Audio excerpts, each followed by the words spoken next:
Okay, so I'm here with Darren O'Reilly, and Darren is doing serviced accommodation, but more specifically rent to serviced accommodation and also serviced accommodation management. Now, in the States, in America, that's known as rental arbitrage, where you're able to rent effectively somebody else's property and with permission use it as a short-term rental or an Airbnb. Okay, so Darren, tell us a little bit more about yourself. Why did you want to get into property and why serviced accommodation as your strategy? Well, I won't go right back to day dot, otherwise we'd be here forever, but predominantly my mum and dad sort of led me down the path of property. They sort of bought and refurbished and rented properties out, and they basically told me not to sell anything that I bought, pretty much. They were very much of the old school landlord type, that was their era.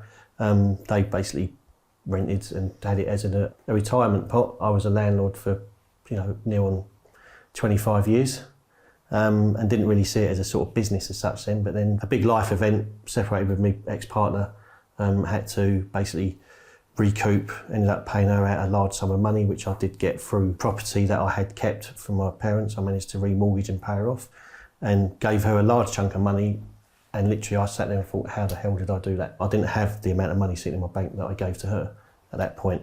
And then subsequently that ignited my light, if you like, to look at different ways to make money in property. Went through a number of the gurus and ended up sort of being gravitated towards progressive. Come there as a landlord who thought I knew everything, but didn't, and then realised there's other ways to make money in property, and then subsequently come across the sort of rent-to-rent model, low cash input for high revenue returns, build up the returns again. Yours is quite an interesting story though, Darren, isn't it? Because you came along and ultimately came on my service accommodation course, but also we offer mentoring to people that want ongoing accountability and support and hand-holding, etc., moving forward. But you didn't accept my offer of mentoring on the day. What's going on there, Darren? Well, there was a number of phone calls backwards and forwards to the powers that be, the wife at home, as it were. So plenty of conversations backwards and forwards there, and then we just said we got to go for it. Fully immersed in it, fully ready to go, was ready to make the leap.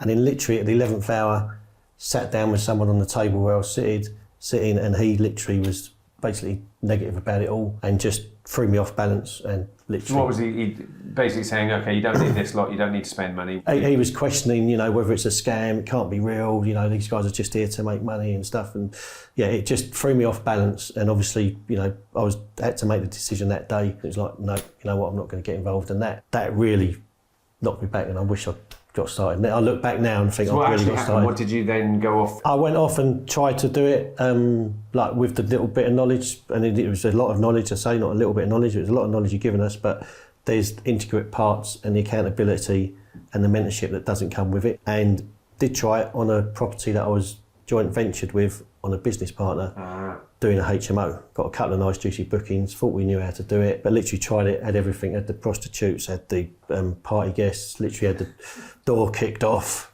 But, there's a silver lining to everything. It was through having that property that I met the cleaner who is now operating all our properties in London. So if it wasn't for that, I wouldn't have met him. So that's good. That's good. I suppose it just highlights the point that on the course we're teaching how to mitigate against having parties, prostitutes, how to stop that from going on. But sometimes there's a lot of information on the course that you can miss stuff, right? And then so obviously ongoing support mentoring, you can get clarification on certain things like that, and then help from a mentor who's had those problems in the past potentially and knows how to solve them. So you came back to do the course and did the course again, and then when I offered the mastermind that time, what did you do? There was no option. I was already on it. You could have asked me on day one. Okay, you haven't yet hello, right? No, I was already there, yeah. Okay, so, great. Yeah, I realised, that guy had sort of drawn me away from it. Property's a lonely game. I've realised the actual power of actually being in a mentorship and on a mastermind with fellow weirdos, as you call them. Yes, so Asian weirdos, or Sammies, as they're fondly known within the community. Yeah.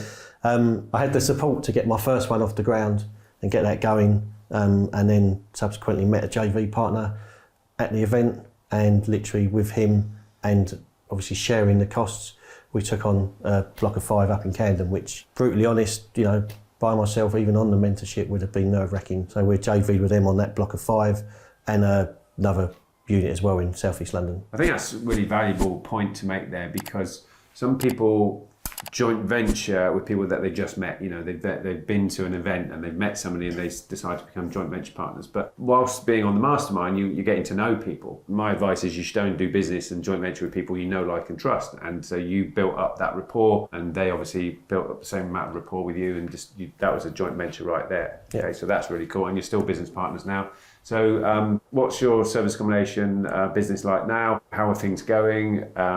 What are your goals? What are your plans in service accommodation? So the JV, we've got 6, and I'm operating another 4 independently. They're a mixture of management and rent to SAs. I want to get at least 20 units on a sort of rent to SA business, and then I'd be looking to move into other creative strategies of purchasing, commercial conversions, and ultimately end up with an apart hotel somewhere in the New Forest, ideally. You're at 9 SAs now? Yep. Okay, and how long's that taken? Near on 2 years, I think now, since I've come back to Progressive the second time around. Yeah, so once you dusted yourself off, got back on the horse, Yeah. we're not going to say that service accommodation is a bed of roses all the time. There's obviously challenges. There's bumps on the road to be dealt with. So, you know, let's share what sort of... Macerator toilets. Macerating toilets, yeah. Saniflow toilets, yeah. Don't do Saniflow toilets. But what else? What else is going on? Communications with landlords and sourcing agents, and sort of miscommunication through some of that. You know, the source telling the landlords what they want to hear, and they were telling us what we want to hear. And when the actual deal came together, it was slightly different from both parties. So it caused a bit of confliction with the way that property come on. Just a matter of ironing out the problems. And, you know, it's the first one we'd sort of got through a saucer. It come with a few issues, but, you know, we've since ironed them out. Yeah. And there's still a few sort of minor creases we got to sort of finish off ironing out, but pretty much, you know, the property's revenue fantastic. So, you know, they're problems that you can deal with. Yeah, first of all, they are problems, yeah. Sometimes you win, sometimes you learn, right? It is a hospitality business in its own right, so it comes with typical business problems. Yeah, so I mean, you're doing service accommodation management, so you've got clients who are the owners, and so they're clients, and you've also got your clients who are guests. Yep. So you've got 2 lots of clients to be managing when you're doing service accommodation management, and that comes with its challenges, right? Definitely. Owners are wanting to know where's their money, why you're not getting more direct bookings, and then you've also got guests to manage. Have you had any challenging guests at all? Any dodgy reviews or anything like that? We had 3 guests come in, and they quite blatantly had 6 people coming in. It's a 3-bed house. It could sleep 6. And you caught them on someone climbing over the wall on the cameras. Yeah, caught them on the camera. Previously, they'd said it was a great place. They wanted to stay there. Yet when they left, they actually gave us a 1-star review. One of them was on the location, which, well, you saw the location when you booked it. So why would you mark that down? That's against yourself. But yeah, they marked everything else down purely because when I realised there were 6 guests, and you charge them for the extra guests. Yeah, you're getting charged extra for that. So that's one of the annoying things with SAs. You can't challenge them reviews, an unfair review. Yeah, you can't even put your point across, which is even more frustrating. It's a business, and it comes with challenges like that are a little bit unfair. But when I'm mentoring people, I'm saying, look, suck it up, buttercup. You know, pull up your big girl or your big boy pants and dust yourself off and deal with it and on to the next, right? Yeah. Which you obviously do, you know, to your credit. You're not letting stuff like that stop you. You're going to just deal with it and roll with the punches, right? So, yeah, it comes with its challenges, service accommodation. Sometimes it's unfair, and sometimes there's a lot of moving parts to manage. Focus on why it's worth it, what you're cash flowing from your 9 SAs. On an average, I'd quite comfortably say, you know, give or take low season, high season, number of guests, etc., probably £1,000 a month from each one. So we're talking about £9,000 a month cash flow, pre-tax profit. Yeah, okay. Give or take.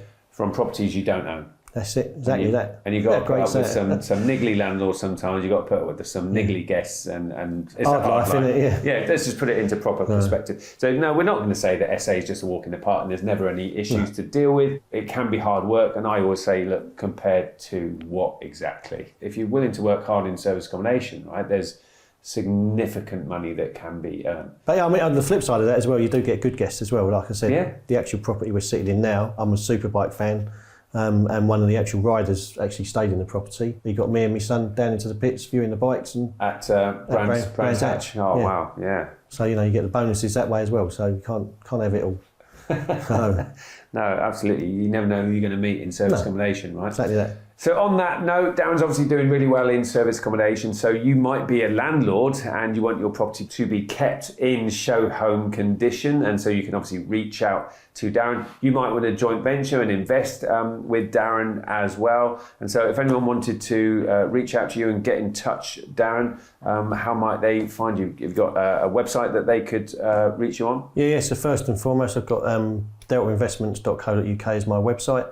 The Delta Group is the company name. And I'm on social under my name. I'm on Instagram, Twitter, or X now, isn't it? Darren O'Reilly, search me, I'm sure you'll find me on there. So you'll see me walking my dog, bits and pieces. I'm doing bits and pieces on social media pretty much every day, so I'm sure you'll find me. So thanks, Darren, for appearing on this video today and for sharing your journey. Absolute pleasure seeing you again, my friend. So hopefully you found that interesting. If you want to learn how to start and scale a serviced accommodation business as well, just like Darren, then there is a free report. It's an ebook that you can download. So somewhere on this video, you can click the button, download that free report now. And if you've also enjoyed this video and you want to see more great content around property investing, serviced accommodation, then make sure to like and subscribe and hit that notification bell. So from me, Kevin Paneskis, the property soldier, here's to your success in serviced accommodation, and I'll see you on the next video. It's been a great day. Thank you so much. Thank you. Finally got you down into London. You did. So South London. Have you had a good day? It's been absolutely fantastic, yeah. So and I'm getting the terminology. So it's South London. South London, that's with it. 2 Fs. Is that That's right? it. Okay, That's the got one. it.